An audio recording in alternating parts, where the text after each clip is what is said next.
Now we need to make sure that whoever's on Instagram or whoever's on Twitter is actually a real human. So now you have to submit your ID. And that's where shit gets kind of crazy. But I look forward to this future, bro. It's going to be fucking wild because now you don't even know who's commenting. For all you know, Zuckerberg's got all these motherfucking profiles running 24/7, just blasting comments to cause engagement, cause triggers. And for all you know, it's just a troll farm. It's happening. I mean, it happens all the time. I think there was an intelligence company out of Israel called Project Judas, and they had 30,000 Twitter accounts, and they would kind of control narratives through those Twitter accounts. And they're not real people. It's just a couple individuals. Now with AI, it's going to be super powered. And I agree with you, bro. It's going to fucking break a lot of people's minds, bro. It's going to be crazy, dude.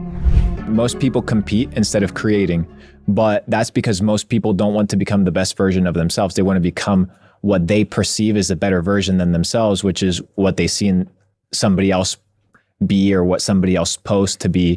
When you have the same capabilities, you have the same potential, you just have to work for it extremely, extremely hard. And what I like about the internet is that the internet doesn't take bullshit, right? So now as the creator economy begins to develop and as people spend time online, things become more transparent.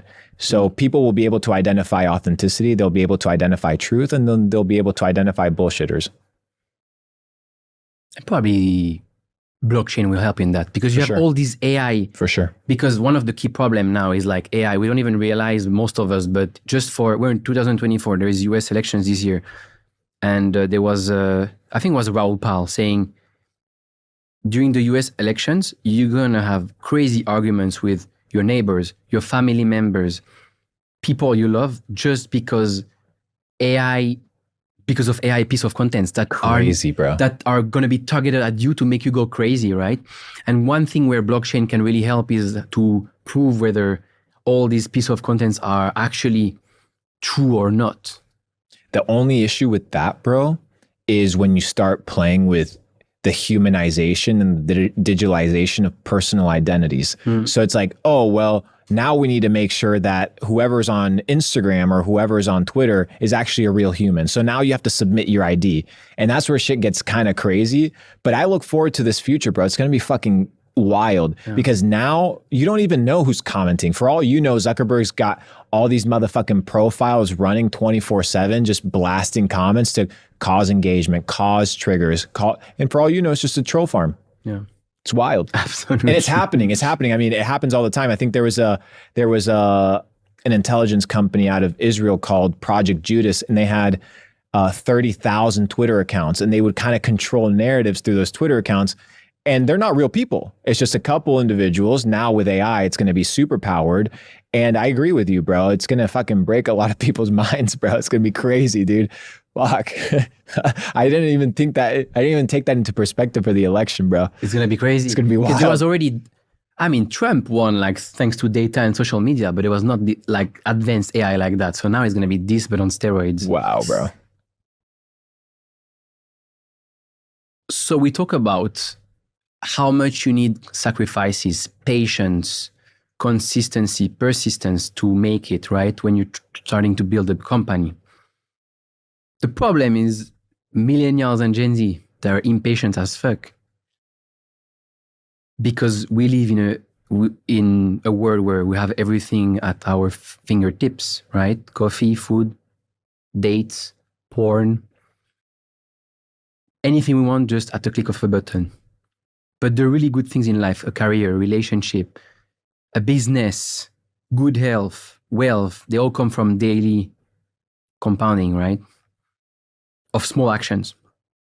What's your message to our impatient generation today if they want to be truly successful tomorrow? Be impatient towards the good things.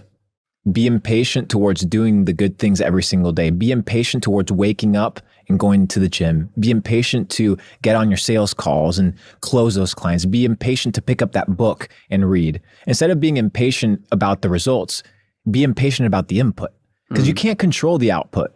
You can control how many seeds you plant. You can't figure out which seed is going to grow and how many apples are going to come from that apple tree. You can't control that. You can't control the day you're going to become a millionaire.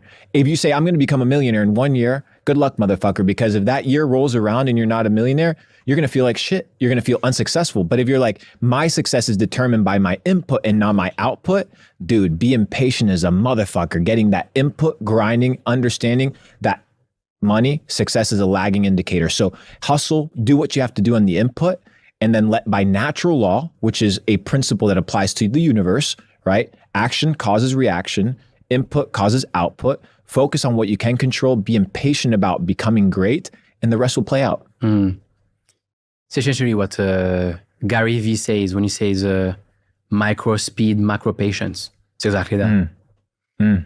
That's very good. I'm Swiss. In Switzerland, we don't talk about money. We don't even know or dare to ask our parents how much they make. Really? You don't do that, no? Wow. That's how much taboo the topic of money is in Switzerland. At least, might have changed now, but I mean, I'm not old, but like, you know, I don't know how much my father makes or how much he made. Like, and you don't ask that, right? You talk a lot about money, and there is a lot of hate towards men who preach about making money. Why do you think openly talking about money and about making money is so important?